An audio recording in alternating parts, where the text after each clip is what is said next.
Hello, and welcome to the Female Founder Friday podcast with me, Lindsay White. I'm passionate about helping female entrepreneurs be great leaders, build high-performing teams, and create inspiring workplace cultures through innovative talent programs and practices. Because when people feel like they belong at work, they deliver their very best and businesses thrive. The Female Founder Friday podcast is all about connecting with the most incredible female entrepreneurs to talk about their journey to creating their own business, the mistakes they've made along the way, and how they view their own leadership. And I'm challenging all of my guests this season to take my leadership style quiz. And during each episode, we'll be digging into their leadership style and how it impacts the way they lead in their life and their business. And if you're interested in learning more about your leadership style and want some of my top tips to help you lead more effectively, you can take the quiz right now. Just check out the show notes or head over to highvoltageleadership.ca and click on the button at the top of the page that says Take the Quiz. Then you can share your results, connect with my guests, and join the conversation on Instagram by following me at High Volt Leadership. My guests on this week's episode are Lindsay Miller and Jamie Bray, co-founders of Substance YYC. And these two besties have combined their talents in photography and marketing to build a beautiful business where they create amazing content and gorgeous brand photos for small businesses like me. And I've worked with these two lots over the last few years, and I can tell you that it's their incredible ability to make someone like myself feel comfortable in front of the camera, have a ton of fun, and it's also their love for the bubbly. And they really have a special knack for uncovering the authentic messages and really unleashing that passion that we all have as entrepreneurs. And I'm so pleased to be able to feature these two who I really love working with in this week's episode. Okay, awesome. I have a really great guest here with me today, and I'm actually really excited to find out more about this incredible female founder. Lizette, welcome to the show. I'm glad to have you here. Hey, Lindsay. Thank you for having me. Super excited to be here. You can't see her, but she's literally waving her arms around. It's pretty fun. Yeah, I'm pumped to chat with you today. I really do want to know more about what your journey has been to becoming a female founder and what that looked like. Yeah, it looked like a hot mess. I love it. I'm just not going to beat around the bush today. No, don't.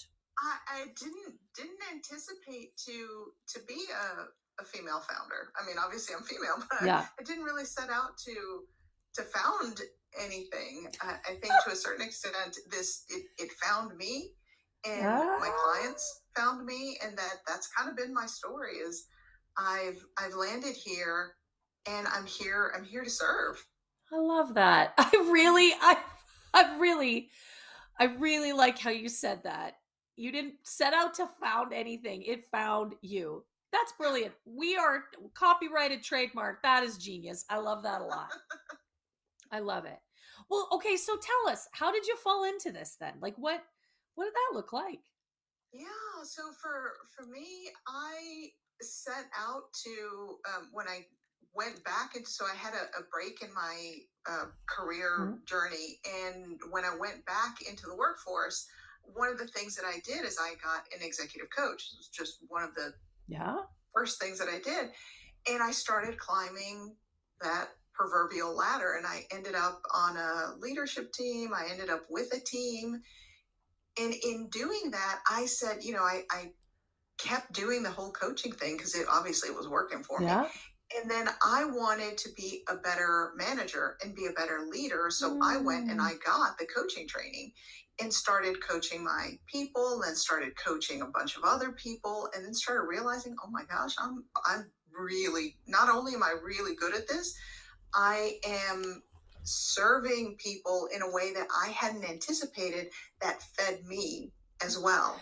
Yeah. So that's why I said sort of it found me, because I didn't really set out to do that. I set out to be a better leader and a better manager and all of those things. And I did. I was that. Yeah. And I was doing this other stuff with other people and helping them in their career. I love it.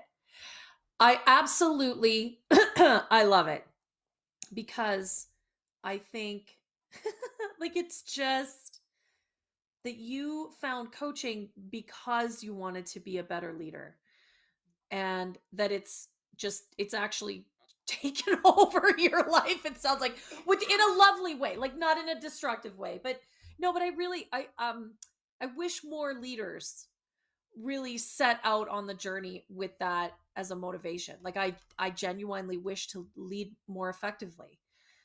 I think so much good would come in this world if we approached things with a little bit more of that perspective. Right. Yeah. Totally agree with you. I love it. So tell us what you do now. Who do you work with? Oh, it's a beautiful question.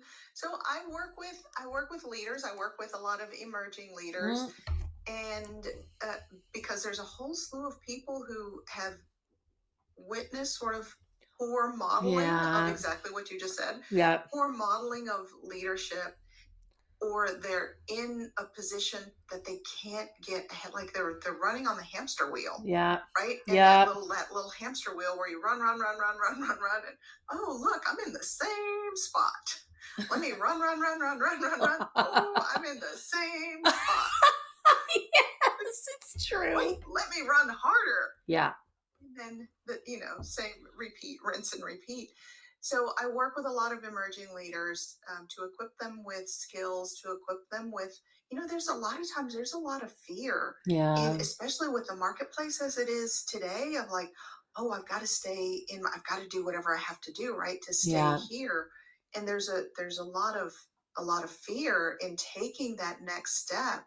One of the things that I see is there's people who work so hard either on that hamster wheel, or maybe they're getting ahead, right? But there's this lack of, how do I nurture my next step?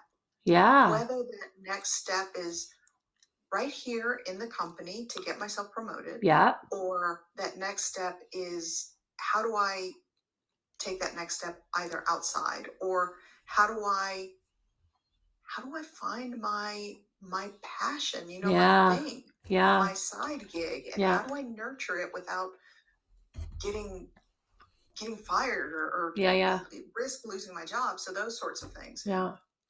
I love that. Emerging leaders are really a fun group to work with, right? Like I've had some experience with them in the past, and I don't know, you tell me if this is your experience, but they have a real thirst for the learning, which is so fun and so engaging and energizing, like for both parties. Yeah, and then that willingness to experiment and kind of have fun with it. Yes. I think that's the other part of it, is there's the learning, there's sort of the book learning sort of stuff, but then there's also the implementation, and like, this may go totally wrong, but we're going to try it anyway. Right? Yeah. Well, and I love that you brought that up, because I mean, always in leadership, there's tools, techniques, there's things, actions, activities. But actually, that's where the coaching, I think, is so valuable, is in finding the courage to experiment, taking those calculated risks with implementing, with building some habits, with creating accountability. Like, the two things go really hand in glove, don't they, Lizette? Yeah, for sure they do. Yeah. Absolutely. I love that. I love that a lot. I think that's really fun. And I see over your shoulder, you can't see this if you're listening to the podcast, you've got a book up there on your wall. Tell me a little bit about your book. Yeah, so I have spent the bulk of my career in healthcare. I worked a lot in tech before I went into healthcare, but I spent a lot of my career in healthcare. And I got so one of the reasons I stepped away from my career is I went and I got my PhD. And so I went to the Mayo Clinic, which is really far north, and not as far north as you are, but far north. And I got that degree, worked in healthcare, and the book that I wrote is called Power, Poise, and Presence, which are like, okay, what does that have to do with healthcare? She's been telling me about healthcare this whole time.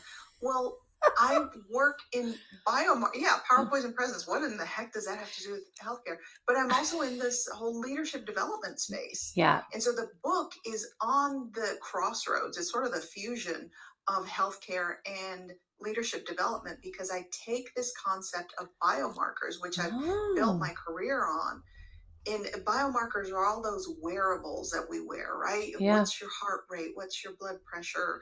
How did you sleep last night? All of those things that we track, those are all biomarkers. They tell us something, right? Your heart rate tells you something. Your blood pressure tells you something. Well, I discovered when I started working in this space, all of these biomarkers, some of them we track, some of them we don't. Mm-hmm. And the thing is, we can track those things. Mm-hmm. And I teach my clients how to understand how to track your biomarkers and what is your biomarker recipe for power, for poise, for presence, that confidence space. What does that look like for you uniquely, right? Because you come into any situation with a whole host of history and unique experiences that are finely attuned to you. Yeah. So your confidence may look and feel a certain way. You may have memories and they're distinct and unique to you, but somebody else coming into it, myself, anyone else can come into the space and go, well, for me, confidence is, like when I give a good presentation, like I can think of myself doing that. And so they'll start to outline all this rich sensations, emotions, memory, feelings. And we take all of those and I take all that together and to put it into kind of a recipe for my clients so that you can, like, in your kitchen, the quote unquote kitchen, before you're going into your meeting, prepare yourself with what you want to, how you want to show up. And so the book is Power, Poise, and Presence, a new approach to authentic leadership. Because with all of that, I help my clients find their unique biomarkers that tells them that they're powerful, they're poised, they're present. And then that brings in a whole new space of their authenticity. So many people are confused of, bring your whole self to work. Well, what does that mean? No, I love it. Okay. I mean, I'm not a full somatic coach, but I love the idea. I mean, we know as coaches, the body does keep the score. It has lots of knowledge, and we are really trained not to pay attention to any of it, which is just, it's junk. I'm just going to say it. It's junk. Yeah. But that's what our corporate world teaches us, is that we should just ignore you talk about biomarkers. We should ignore our stress levels. We should ignore our intuitions. We should just ignore all that stuff. It's all about cognition. It's all about facts. It's all about, right? Process. Yeah. But I love the way you bring in the science, because I can imagine for a healthcare client that you work with, that is something that would really resonate with them. But I'll tell you, I'm not in healthcare at all, and it resonates with me. Mm-hmm. Like, how does my body need to feel so I can feel my true power, so I can be really poised and authentic? Like, I resonate with that. Yeah. And the connection there. Yeah. There is a beautiful connection there. And then the parallel or the corollary is when you're not in that space, right? It's very accessible to all of us. It's just that we don't have a wearable for it. Right? We have a wearable, right? It go off the shelf. And so I've created the wearable, like with the book, for people to notice that, because there's the whole opposite space. And the thing is, once you can recognize what your biomarkers are for both instances, and that's what I take my clients through, right? We go through both instances. And it gives them kind of like when you're driving and you're going somewhere and you're like, oh, darn it, I turned the wrong way. Now we got to go however long you got to go before you can turn around. Right. It's that pivot point that tells you, oh, this is my exit. Or if I don't take this exit, I'm going to end up over here. So it gives people an indication. It makes those intangibles tangible. That's what my readers have been telling me. It's like, you have made this whole space that was completely intangible and unaccessible for me accessible now. I love it. I love your metaphor. I talk a lot with my clients about, your hand on the hot stove. So you have the visual of the red burner, and you would only touch that stove for a moment, and your pain receptors would be screaming at you to get your hand. But yet, as human beings, we leave our hand on the hot stove. My hand's really hot. It really hurts. This is really painful. I'm really suffering. I'm getting close to burnout. Take your hand off the stove. Like, stop touching it. Yeah. Right? So slightly different metaphor, but the same idea. And I love the concept of, what signals are you getting that either show you that you're moving in the right direction or give you that signpost that you need to do a U-turn, to use your metaphor. Right. Where can you do a U-turn, right? Absolutely. Otherwise, because what ends up happening is then your body tells you, right? This whole the body keeps score, right? Yeah. Your body will tell you, you'll end up in the ER. Heavens. You've had a heart attack, or you'll end up burnt out. I got to find another job. This is just not working for me. And all to start all over again on that hamster wheel. Exactly. And repeat exactly what you've done because you haven't addressed all of those intangibles that I just talked about in the intangible. I love it. I love it. We could clearly talk about this all day.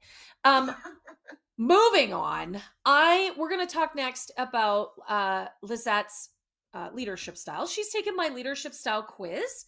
If you have not done that yet, do so immediately. Go to the link in the show notes or head over to highvoltageleadership.ca. There's an orange button at the top of the page that says take the quiz. Hit the button, take the quiz. Only takes you a couple minutes. You will find out what your leadership style is. I will give you some of my best leadership tips so you can be a more effective leader right now today. And then you can compare with what Lizette has to tell us. So I think you could probably guess, anybody that's listening, what Lizette's leadership style is, but why don't you tell us and we'll talk about it a little bit. Yes, I think for the longest part of my career, I was directing leadership style. Yeah. Mm-hmm. But most people here, you could probably guess I'm more that coaching leadership style now. But for the longest part, I would have pegged more of a directing sort of Interesting style. But yeah, my leadership style is more coach-like, where I partner with people. I take that feedback and make observations, but that's because I've now exercised that huge coaching muscle. Right. I love it. How do you feel? And I love to ask coaches this question. How do you feel being a coach and now having that coach-like approach as opposed to the more directive approach? How do you feel that shifted in your own world, like in your life and your relationships? That's a gorgeous question, because there's still the what would it be, my predisposition, right, to tell someone, hey, do this, or like with my parents or my kids or my husband, and sometimes it's still there, right, which is why you never coach anyone in your circle. It's still there, but it's transformed where oftentimes I'll listen, or I'll ask the question, or I'll observe more. And really what it's done for me is it's enabled me to offload the stress that I might have carried myself. Of being so uptight about my own thoughts of where this should go, or what so-and-so should do. I love it. Yeah, I completely agree with that. It does. Your kids, you got to tell them what to do. Like, let's be honest, they just need direction sometimes. Your husband, well, you love him, but really he needs some direction too. Let's just be honest. My husband just walked past the door, but I think I love your point about you have your curiosity is always present. You really frame things in terms of questions, and that whole approach just changes the way people respond. And I love that. It shows up in all the aspects of your world, I think, right? Love that. Totally. I love it. Okay, so we kind of giggled about this before we hit record, but tell us, you've had quite the journey. PhD, book, coaching, practice, the whole 9 yards. Where have you made mistakes or really screwed it up? And what did you learn? What did you learn is the most important part. Screwing it up is something that we did giggle about this because I'm like, how long is the show? Yeah. I can sum it up. I think all along the way, right? Yeah. You never know when you're taking that step. Is that the right step? Like, should I be doing this? Even when I got my PhD, got the job, started coaching, you just never know. And actually, I would point to the book. I know listeners can't see that, but I point to the book. And sometimes I told this to my husband yesterday. I said, I think I wrote the wrong book. It was in writing. It's helped a ton of people, which that's great. That was the whole reason I wrote the book, is I felt compelled. Going back to what we said at the beginning, I felt compelled to help my clients and help all those people that I knew I wasn't going to coach. By putting down all my thoughts in the book. And then I told him, what's ended up happening is this has resonated with a lot of business owners and coaches who are starting their business, who come to me going, what are you doing? How can you help me? Because that when you get your authentic voice out there, it's so much easier to resonate with your clients. And your clients start coming to you and finding you. So the funny thing is, sometimes I point to the book behind me and I'm like, I feel like that was a mistake, that I wrote the wrong book. I should have written a book for like business owners, because that seems to be the path where my business is pivoting now, to help business owners and coaches launch their business and find that authentic voice and get that community around you that you need in order to be successful. Totally. I love it. You wrote the wrong book. I mean, not entirely true. You clearly wrote the right book. It's just there's a different version in there somewhere. Exactly. But I love that. And what's the lesson there? What do you take away from that?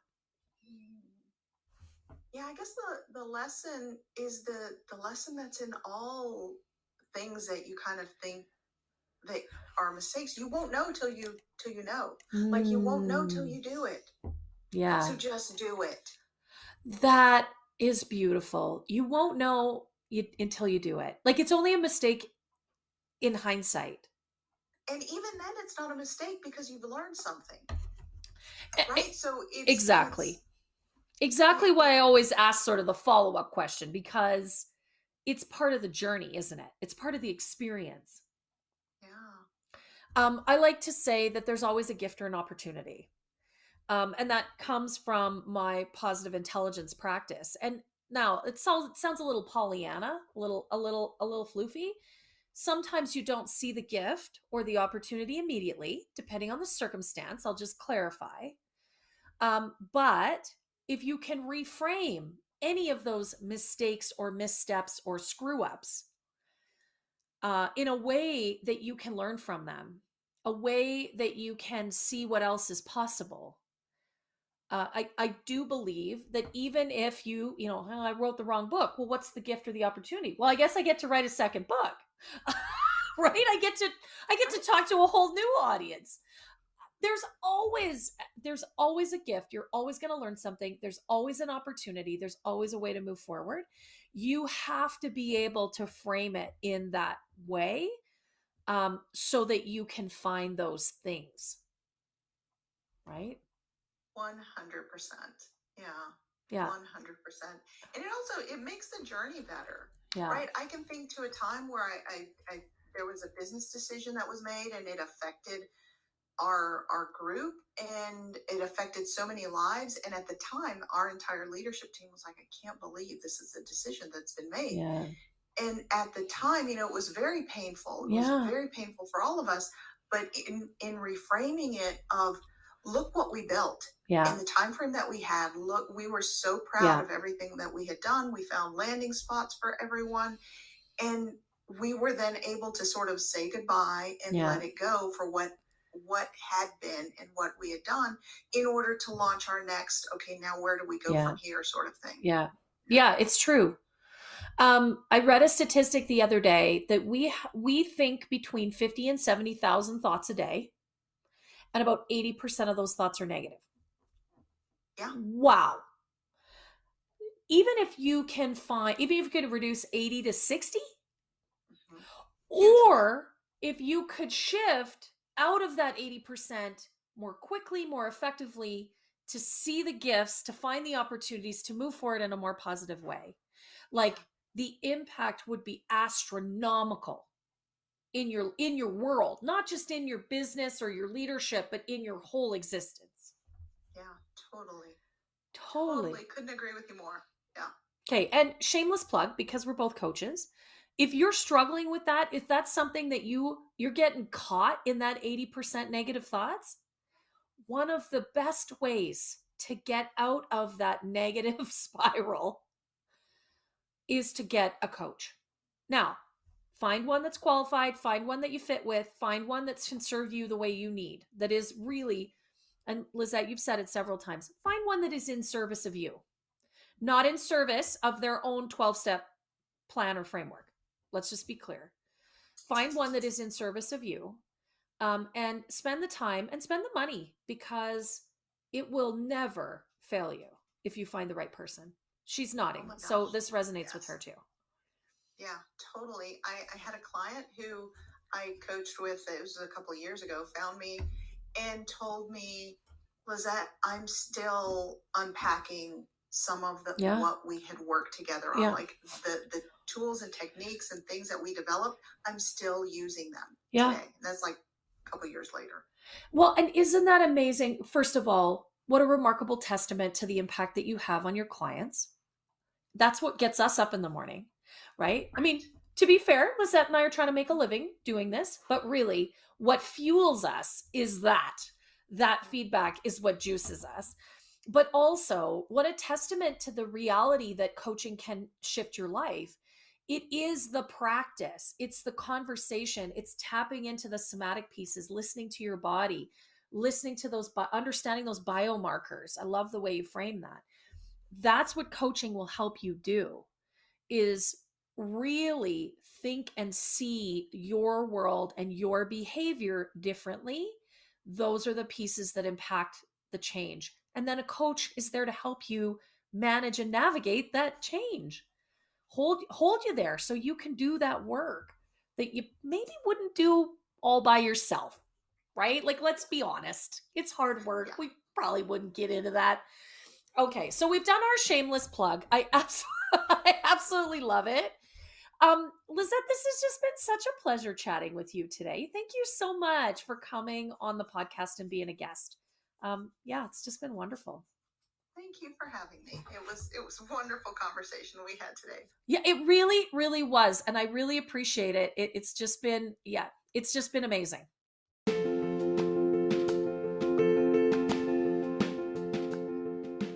Well, thank you so much for tuning in today. I sure hope you enjoyed listening as much as I did hosting this conversation. And if you did enjoy today's episode, would you do me a favor?